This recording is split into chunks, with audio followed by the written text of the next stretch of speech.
Welcome to our podcast on BBC Radio.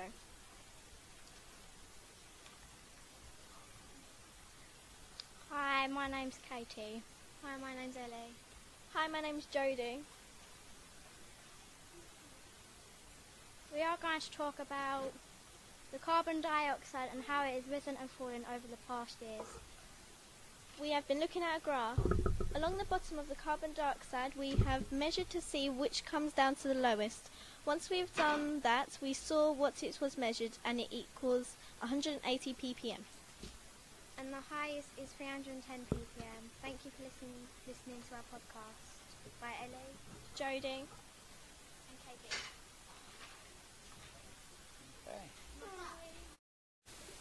Hello and welcome to Relia and Nicole's podcast on carbon dioxide. Thousands of years before the present, we had 4 ice ages, which was caused by carbon dioxide rising and falling.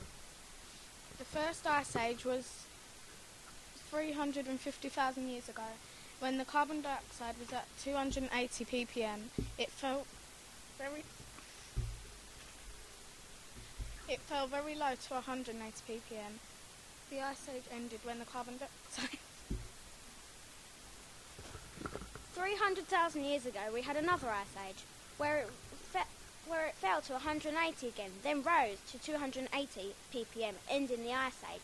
These are just some of the ice ages that have happened over the past 300,000 years. Global warming is also linked to carbon dioxide, as when the carbon dioxide falls to an ice age, global cools, and when the ice age ends, it warms. Help us today by saving energy, turning off your electrical appliances. Make sure they're not on standby, as that uses electricity. Instead of driving, why not walk? Thanks for listening, Amelia and Nicole.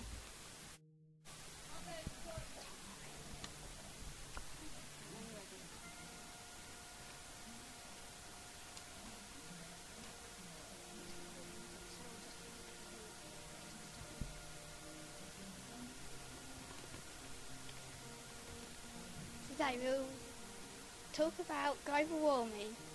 The carbon dioxide levels has risen to 385 ppm, and that's why Earth is getting hotter and will rise a lot more over the time, and that will send us into a global warming. If we don't act fast, there will be a mass extinction and the sea levels will rise and flood places by the coast, so act now.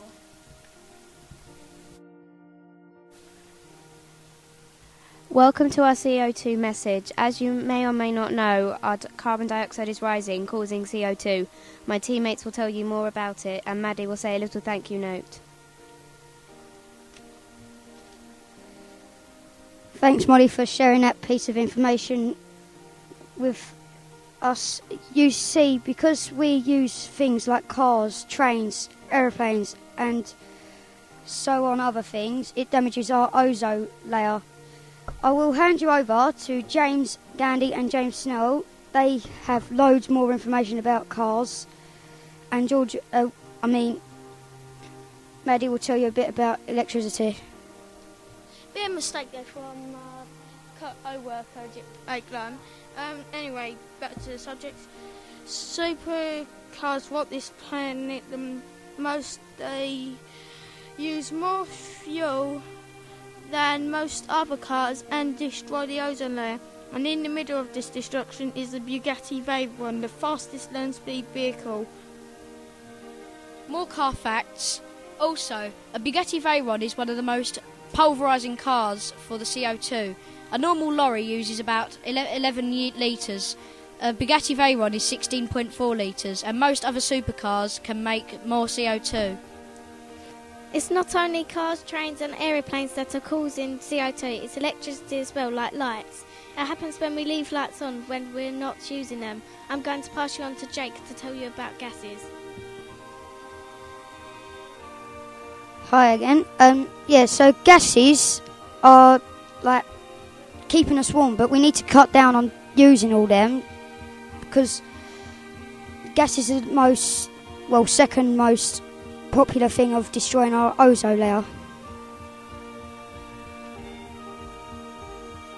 That was some reasons causing CO2. Thank you for listening to our presentation. Hi, this is Jess. And Emily, you're listening to Elf Radio 1. Today is a very special day because it's Planet Day! We'll be talking about global warming. And how you can prevent it. Firstly, listeners, what do you think the Earth's temperature will be like in about 20 years? Phone in. Ring, ring, ring! Hi, I think the planet's gonna be a lot warmer. Ring, ring, ring! I think it'd be maybe much the same. The phone lines are now closed. So here are a few tips on how to use less energy and oil and save the Earth. Number 1. Use natural light as much as possible in energy-saving light bulbs. I open your curtains. And don't turn the lights on in the daytime. Number 2. Switch things off and don't leave them on standby. They are still actually on when on standby. This wastes a lot of energy. Turn down heating by 1 degree. Eventually your body will get used to it, and it could save on your heating bills by a lot. Get loft insulation. It costs less than killing the planet. Yeah. This stops heat escaping from your roof and keeps the house a lot warmer. More after this break. Thank you. Welcome to our CO2 podcast. The lowest that carbon dioxide has gone down to is 180 ppm, and every ice age seems to go down to about 180 ppm and shot right up after every ice age around about 290 ppm.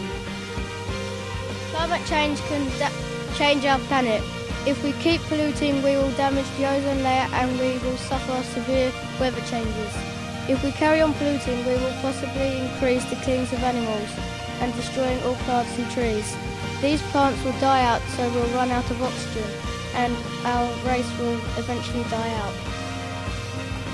We can change all this if we put a stop to polluting.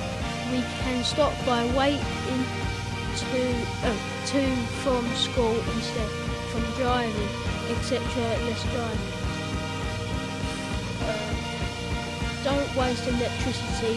This will be a big problem if we do and never kill animals like dolphins, pandas, tigers, whales, lions and monkeys. These animals are all close to extinction, including elephants. We should stop before it's too late. Don't pollute. Are you tricky?